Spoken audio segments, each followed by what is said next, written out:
میں قربان جاؤں اپنے رب پر، اپنے حبیب پر، اس ماں عائشہ پر۔ دنیا کی واحد عورت ہے جس کے سینے پر سر رکھ کر کسی نبی نے جان دی ہو۔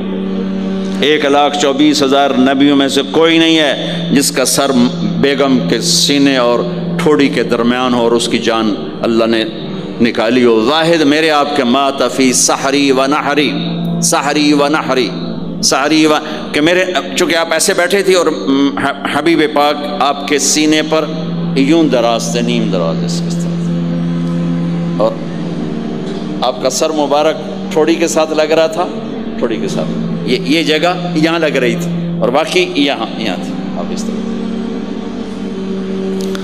اور واحد خاتون ہے جن کا حجرہ کسی نبی کی آرام گاہ بنا، ابدی آرام گاہ بنا۔ واحد اماں عائشہ ہیں جن کے حجرے کو اللہ نے کسی نبی کے آرام گاہ بنایا، اور یہ واحد حجرہ ہے جہاں 70,000 فرشتہ صبح آ کے درود و سلام پڑھتا ہے اور شام تک پڑھتا ہے، اور شام کو 70,000 نیا آتا ہے اور صبح تک درود و سلام پڑھتا ہے اور واپس چلا جاتا ہے۔ کائنات، اللہ جب مسلمان دنیا سے مٹ جائیں گے، مسجد نبوی مٹ جائے گی، بیت اللہ مٹ جائے گا، مدینے کی ایک اینٹ باقی نہیں بچے گی، مکہ کتنے بڑی بڑی بلڈنگیں، ایک اینٹ باقی نہیں بچے گی، اور وہاں سے گزرتے ہوئے لوگ کہیں گے لگتا ہے ایتھے کدی آبادی ہوئے گی، ایتھے لگتا ہے کدی آبادی ہوئے گی۔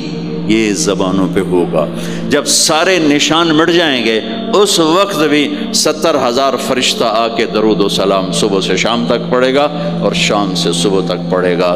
یہ واحد میں خاتون ہیں عائشہ بنت ابی بکر جن کو اللہ نے یہ عزت بخشی، اور یہ واحد خاتون ہیں جب ان کے اوپر تہمت لگی، حضرت یوسف علیہ السلام پہ تہمت لگی تو بچے نے گواہی دی، حضرت مریم پہ تہمت لگی، بیٹے نے گواہی دی، اور اماں عائشہ پہ تہمت لگی تو اللہ نے گواہی دی کہ میں گواہ ہوں، اللہ گواہ بن کے آئے۔ تو اللہ نے کہا تیمم کرو بھائی، سارے خوش ہو گئے، سارے خوش ہو گئے۔ تو حضرت عائشہ نے کہا یا رسول اللہ اب میرا ہار چھوڑ دیں، اب چلیں۔ تب آپ نے کہا چلو بھائی کوچ کرو۔ اس سے زیادہ کوئی دلداری کا واقعہ پیش کر سکتا ہے؟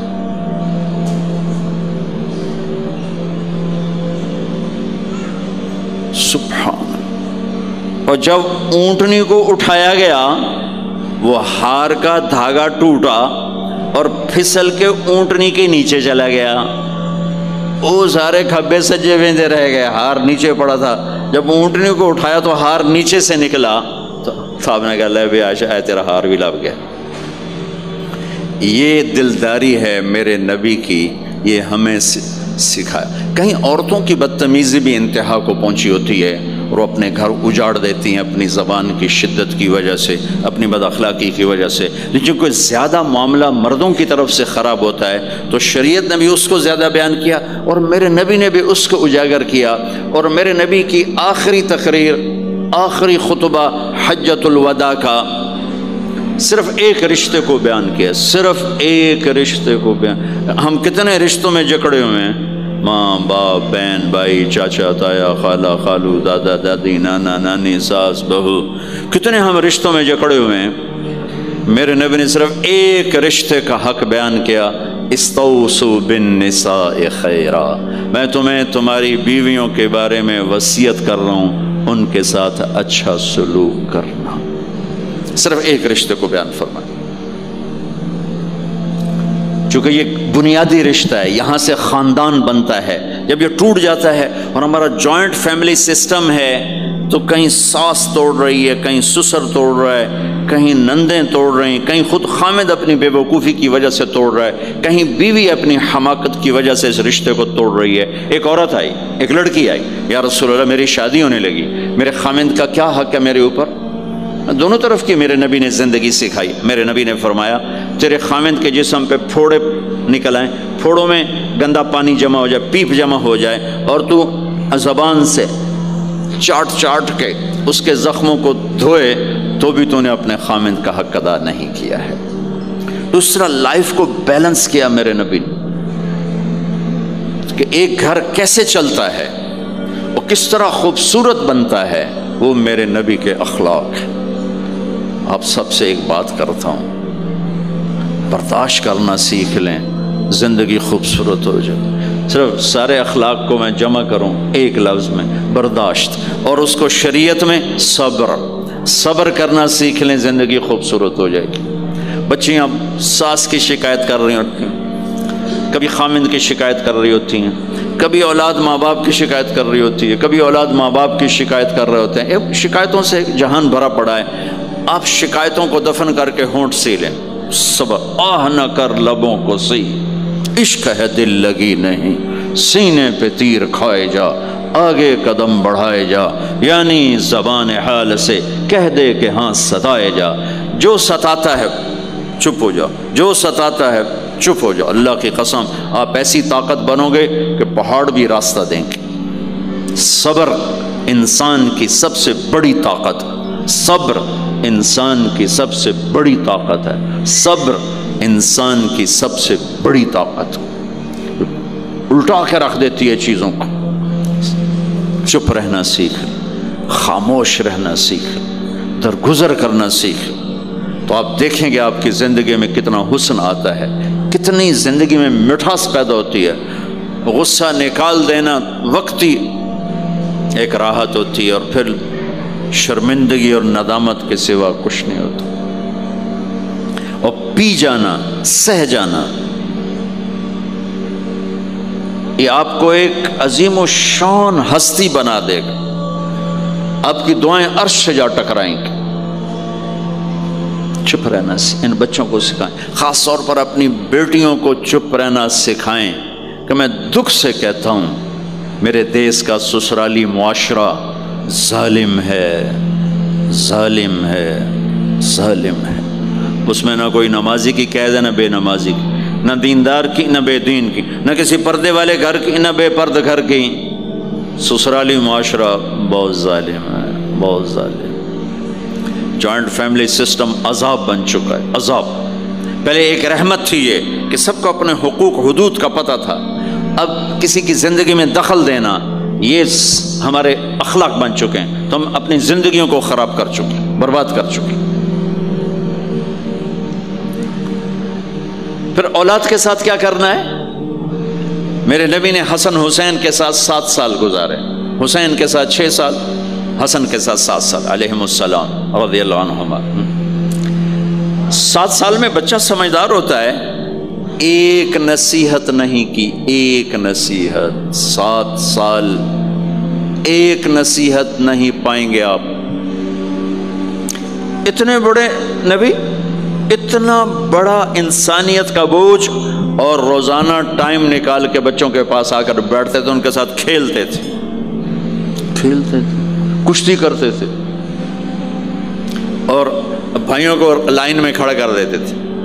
تو حضرت جعفر جوانی میں شہید ہو گئے، ان کے بچوں کو، عون، عبداللہ، محمد، ان کے 3 بیٹے تھے، ان کو بھی بلا لیتے اور ایسے ان کو لائن میں کھڑا کر کے پھر ایسے بائیں پھیلا، ہاں بھائی آؤ بھائی مجھے پکڑو، کون ہے جو مجھے پہلے ہاتھ لگائے گا، کون ہے جو مجھے پہلے ہاتھ لگائے گا۔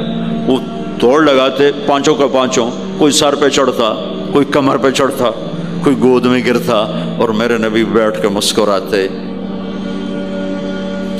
ایک مجھے بات یاد ہے، صرف ایک یاد، کہ حضرت امام حسن رضی اللہ تعالیٰ عنہ علیہ السلام، انہوں نے صدقے کی کھجور اٹھائی اور منہ میں ڈال لی، صدقے کا آیا تھا مال، تو ایک کھجور اٹھا کے منہ میں، تو ہم کہا بخ بخ بخ، تب نے منہ میں نا انگلی ڈال کے کھجور نکال لی کہ بیٹا ہمارے گھر پہ صدقہ جائز نہیں ہے، اس کو پھینک دو۔ بس یہ ایک بات مجھے اپنے نبی کی زندگی میں ملتی ہے، ٹائم دیا، محبت دی۔ کمال کی بات ہے نہیں، اتنی بڑی ہستی ہو اور بچوں کے لیے گھوڑا بنے کھڑے، آؤ بھائی آؤ بھائی، دونوں ہاتھ بھی ٹیک دیے، گھٹنے بھی ٹیک دیے، آؤ بھائی میری کمر پہ چڑھ جاؤ۔ ان کو کمر پہ چڑھایا اور پورے کمرے میں چکر لگا رہے ہیں، چکر لگا رہے ہیں، اور پھر ان سے کہہ رہے ہیں تمہارا اونٹ کیسا؟ اونٹ متیا سواری کو کہتے ہیں، لیکن عام طور پر متیا عربی میں اونٹ کے لیے بولا جاتا۔ تو پوچھتے بچوں تمہاری سواری کیسی ہے؟ پھر دونوں بھائیوں کو اتار دیتے اور نواسی حضرت زینب ان کو اٹھاتے اور اپنی کمر پہ بٹھا کر کمرے میں چکر لگا رہے ہیں، چکر لگا رہے ہیں، چکر لگا رہے ہیں۔ یہ مائیں روز ٹھوکی گلوتے، ایدو تھپڑ، ایدو تھپڑ، ایدو تھپڑ، ایدو تھپڑ۔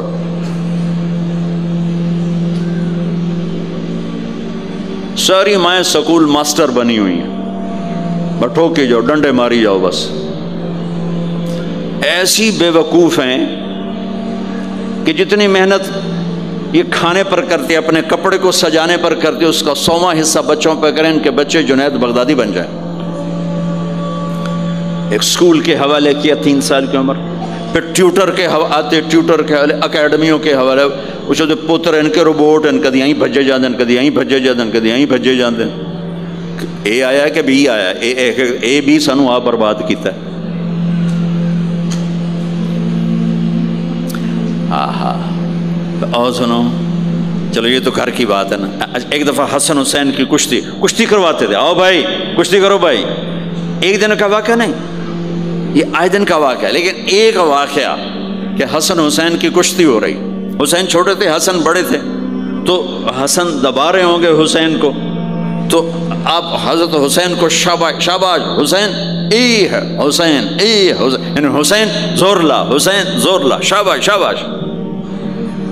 اماں بول پڑی، فاطمہ جنت کی سردار، یا رسول اللہ آپ ساری شاباش حسین کو دیے جا رہے ہیں، حسن کو نہیں دے رہے۔ ہم نے کہا فاطمہ یہ جبریل میرے پاس کھڑا ہوا ہے، یہ بھی حسین کو شاباش دے رہا ہے، تو اس کے پیچھے میں بھی حسین کو شاباش دے رہا۔